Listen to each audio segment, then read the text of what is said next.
Assalamualaikum dan salam sejahtera, bersama saya Reza Roslan dalam 15 minit MMTV edisi 7 Jun 2023. Presiden Indonesia Joko Widodo dijangka tiba di Malaysia hari ini untuk lawatan kerja selama 2 hari.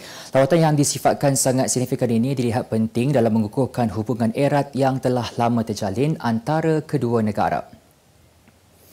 Joko Widodo, lebih dikenali sebagai Jokowi, turut dijadualkan mengadakan pertemuan dengan Perdana Menteri Datuk Seri Anwar Ibrahim bagi menilai kemajuan bidang kerjasama dan membincangkan isu-isu dua hala yang tertunggak. Disertai isterinya Irina Joko Widodo, Menteri Kabinet dan beberapa orang pegawai kanan Kerajaan Indonesia, Anwar dan Jokowi dijangka akan bertukar-tukar pandangan berkenaan perkembangan isu-isu serantau dan global, termasuklah pengukuhan ASEAN pasca 2025.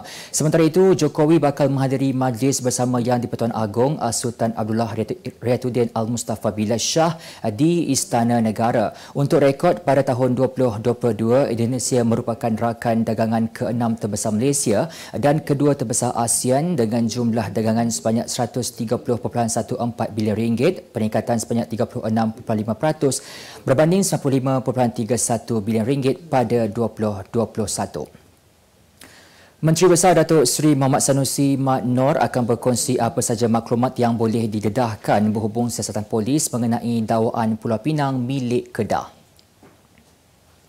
Katanya siasatan polis terhadapnya adalah perkara biasa kerana beliau menyifatkan itu adalah tugas pihak berkuasa berkenaan. Beliau berkata demikian ketika ditemui pemberita sebaik tiba di pintu pagar Wisma Darul Aman bagi mempengerusikan mesyuarat Esko hari ini. Semalam, Perdana Menteri Datuk Seri Anwar Ibrahim memaklumkan polis sudah memulakan siasatan terhadap Mohamad Sanusi dengan sebahagian daripada laporan sudah dikemukakan kepada Pejabat Peguam Negara AGC. Mohamad Sanusi berkata beliau sedia memberi kerjasama 1000% terhadap siasatan itu.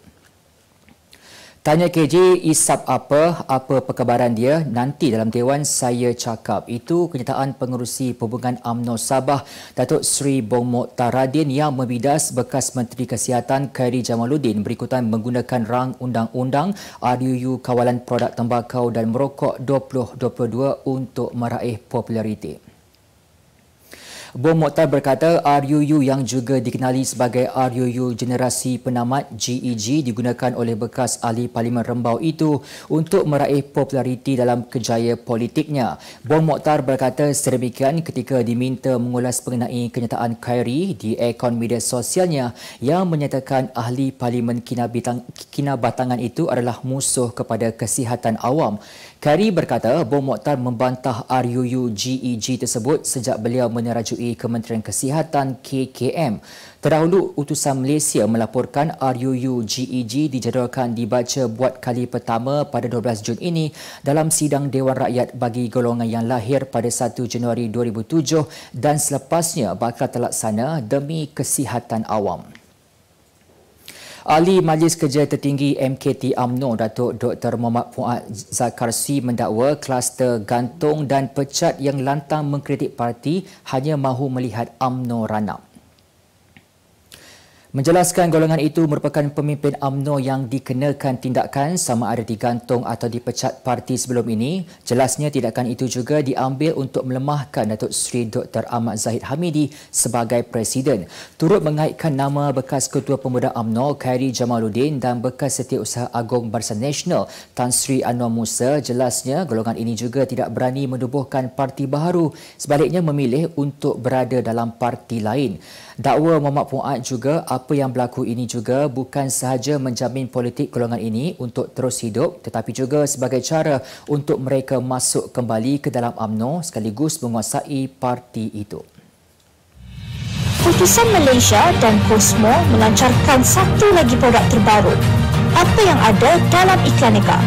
Ia adalah platform yang tepat dan efektif untuk mengiklan antaranya pelbagai jenis notis, catatan kosong, hartanah, tenda, kenderaan, mencari wali atau waris dan pelbagai lagi. Apa yang anda cari? Semuanya ada di sini. 2 dalam 1. Layari iklaneka.utusan.com.my. Utusan Malaysia dan Kosmo melancarkan akan memfailkan representasi kepada Jabatan Peguam Negara untuk 9 pertuduhan dihadapinya kerana mengemukakan dokumen palsu dan memiliki barang kawalan minyak masak melebihi had dibenarkan tahun lalu. Peguam Nasuha Badruddin yang mewakili Muhammad Faizal Hamzah 39 tahun memaklumkan perkara itu di hadapan Hakim Mazdinawi di Mahkamah Seksyen hari ini. Nasuha turut memohon satu tarikh baru bagi sebutan semula kes dan keputusan representasi memandangkan anak guamnya itu tidak hadir pada prosiding hari pertama disebabkan cuti sakit. Mahkamah turut memohon penjamin kepada Muhammad Faizal tampil dan meminta peguam mengemukakan surat cuti sakit. Hakim Mazdinawi kemudiannya menetapkan semula tarikh sebutan semula kes pada 12 Julai ini bagi tujuan memfailkan representasi dan jaminan dilanjutkan. Berdasarkan pertuduhan sebelum ini, kedua-dua mereka yang pada ketika itu merupakan pengarah syarikat rimba merpati Serian Berhad didapati memberikan maklumat palsu semasa mengemukakan maklumat berhubung dokumen invoice penjualan minyak masak kepada 2 kedai runcit. Lelaki yang dipercayai mengasari seorang pemandu wanita di Pusat Rekreasi Latte Iskandar Perak semalam direman polis selama 3 hari bermula hari ini.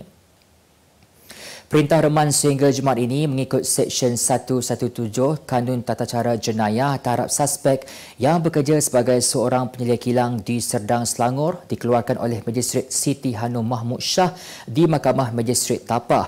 Menerusi rakaman video tular berdurasi 59 saat tersebut, suspek dilihat turun dari kereta Proton Persona dan mengetuk cermin kereta di pandu mangsa lalu memarahi mangsa dengan kata-kata kesat sebelum bertindak memukul kepala wanita itu. Tangkapan ke atas lelaki terbabit dibuat susulan laporan polis dibuat wanita berusia 24 tahun itu semalam di Balai Polis Sarjana Utama Sungai Buloh. Beralih ke berita luar negara, 2 maut manakala 5 lagi cedera apabila seorang lelaki bersenjata melepaskan tembakan di sebuah taman di Richmond, Virginia semalam ketika graduan sekolah menengah bersama keluarga keluar dari teater selepas selesai majlis graduasi. Ketua Polis Interim Richmond, Rich Edward berkata pihaknya menahan seorang suspek lelaki berusia 19 tahun dalam insiden tembakan yang berlaku kira-kira jam 5 petang waktu tempatan berhampiran kampus Universiti Commonwealth Virginia itu. Katanya kedua-dua mangsa meninggal dunia adalah lelaki berusia 18 tahun dan 36 tahun. Selain itu, seorang kanak-kanak perempuan berusia 9 tahun turut dilanggar sebuah kereta dalam insiden tersebut manakala beberapa individu lain cedera akibat terjatuh. Ratusan doktor dan jururawat menggesa kerajaan supaya menghentikan perbincangan mengenai usul untuk menilai semula Undang-Undang Penjagaan Kesihatan di Indonesia. Golongan petugas perubatan itu memaklumkan penilaian semula undang-undang berkenaan hanya menyebabkan perlindungan buat mereka semakin hilang.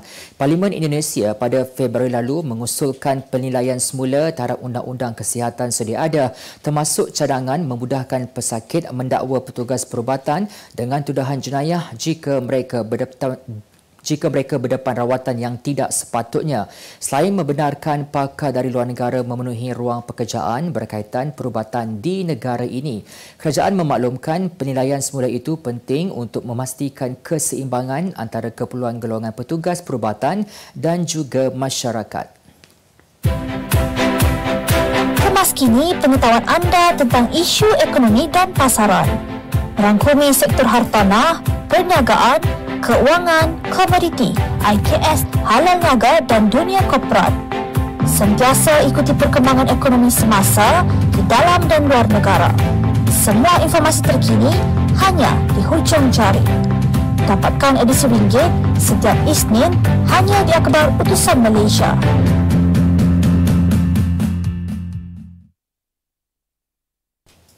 Segmen halal niaga minggu ini, perusahaan aiskrim Bumi Putra yang tampil dengan jenama Pot Slab menawarkan aiskrim buatan sendiri yang sihat dengan jumlah kandungan gula yang minimum berbanding jenama lain. Dikeluarkan dengan 17 perisa berbeza. Pot Slab turut menampilkan kelainan dengan penghasilan aiskrim perisa buah asli dalam satu kategori produk yang dihasilkan. Ini adalah contoh-contoh aiskrim popsicle Pot Slab. Yang belah sini adalah fresh food base, kita ada pemikai dan Dragon Foods Mango. Lepas tu kita ada Musanju, kita ada Babudam. Ini contoh-contoh produk kami. Minat dari kecil mendorong pengasas dan pemilik syarikat Ports Lab Moniz AZ Enterprise Shefri Moniz Muhammad Nizar untuk menghasilkan aiskrim buatan sendiri dalam skala yang besar dengan kadar harga berpatutan. Range harga aiskrim kami bermula daripada RM1.5 hingga ke RM6. Dia tengok pada flavor apa lah. So kita ada standard flavor, local flavor, dan kita ada fresh flavor. Lepas tu kita ada durian di 24, dan kita ada yang premium. Premium ni besar sikit, dia 75 ml. Yang itu harga dia mahal sikit.